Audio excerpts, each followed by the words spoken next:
Assalamualaikum warahmatullahi wabarakatuh. Perkenalkan, kami dari kelompok 2 yang beranggotakan saya sendiri, Munica Ara Sofiatun Nasihah dengan NIM 038, Gilang Suseno dengan NIM 058, dan juga Siti Syarifatul Ulfa dengan NIM 059. Di sini kami akan memaparkan materi mengenai tantangan dan juga peluang dalam organisasi. Sebelumnya, apa sih itu perilaku organisasi? Perilaku organisasi merupakan studi yang berkenaan tentang apa yang dikerjakan oleh manusia, bagaimana reaksinya dalam berorganisasi, dan bagaimana perilaku tersebut mempengaruhi kinerja organisasi. Perilaku ini berhubungan dengan sifat manusia terhadap pekerjaannya, komitmen dan kesetiaan pada organisasi, tugas-tugas tertentu, integritas, rekan bekerja, kerjasama, konflik, produktivitas, motivasi, dan lain sebagainya. Lalu, apa sih tujuan dari perilaku organisasi tersebut? Di sini ada 3 tujuan dalam perilaku organisasi. Yang pertama adalah mendeskripsikan perilaku manusia.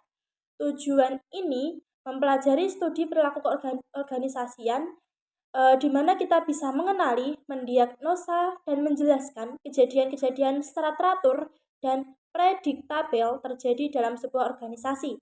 Yang kedua adalah menjelaskan dan memprediksi perilaku manusia. Tujuan ini memprediksi masa depan organisasi dengan menggunakan kejadian masa kini sebagai prediktornya. Dan yang terakhir adalah mengendalikan perilaku manusia. Dengan adanya pengendalian ini, diharapkan perilaku individu dalam organisasi dapat selalu diarahkan ke arah yang positif, yaitu perilaku yang menunjang pencapaian sasaran dalam organisasi secara efektif. Untuk pemaparan materi selanjutnya akan disampaikan oleh rekan saya. Ya, di sini saya akan melanjutkan materi dari teman saya, yaitu apakah ada tantangan dan peluang dalam perilaku organisasi? Jawabannya ya, tentu saja ada. Di antaranya yang pertama, merespon globalisasi karena era globalisasi telah membuka sekat-sekat antar negara melalui pemberlakuan pasar bebas atau perdagangan bebas. Dan yang kedua yaitu merespon kemajuan teknologi berkembang pesat dewasa ini, dan hal ini telah mengubah sifat esensi pekerjaan dan perilaku organisasi. Yang nomor tiga yaitu merespon diversitas angkatan kerja organisasi pada era globalisasi, memperkerjakan orang-orang dengan latar belakang yang beragam.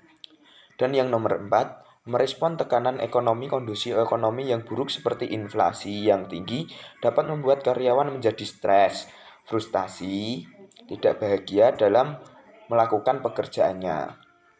Dan yang kelima adalah merespon persaingan bisnis saat ini dan di masa yang akan datang cenderung meningkat.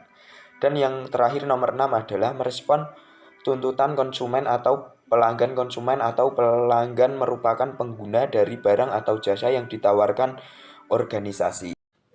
Bagaimana cara mengatasi kendala yang dihadapi dalam penerimaan keragaman dalam organisasi? Yang pertama dengan cara identifikasi keragaman yang ada, mulai dari usia, ras, etnis, tingkat pendidikan, agama, latar belakang, dan lainnya. Keragaman ini sebenarnya hal yang sudah pasti ditemui dalam setiap perusahaan. Masalah mungkin saja terjadi bila karyawan senior yang lebih dahulu bekerja merasa kurang dihargai oleh karyawan yang baru atau juniornya. 2. Membangun komunikasi. Masalah komunikasi dan hambatan persepsi bahasa dan budaya perlu diatasi agar terciptanya lingkungan kerja yang baik.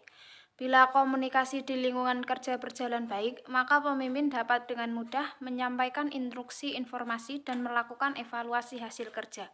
Kesuksesan perusahaan tergantung pada bagaimana cara mengelola sumber daya manusia tersebut. Yang ketiga, pelajari karakteristik. Bila pengelolaan keragaman karyawan dilakukan dengan baik, maka akan dapat menguntungkan perusahaan. Pelajari karakter sesuai dengan bidang kerja. Dengan begitu, Anda akan tahu apa yang harus dilakukan jika terjadi konflik tanpa harus menimbulkan masalah lain. Yang keempat, rutin melakukan evaluasi.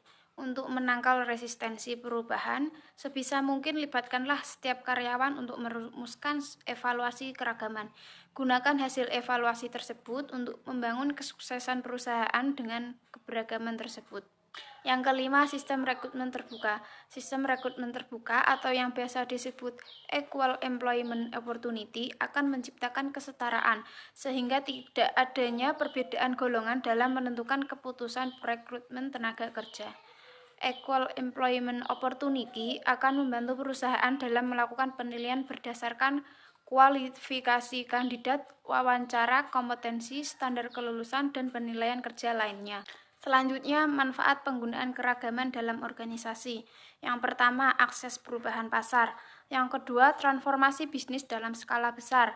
Yang ketiga, pelayanan konsumen kualitas prima. Yang keempat, pemberdayaan tempat kerja. Yang kelima, kualitas total atau total quality. Yang keenam, sumber-sumber kanan atau partnership. Yang ketujuh, keberlanjutan proses belajar. Sekian presentasi dari kelompok kami. Apabila ada yang salah, mohon maaf.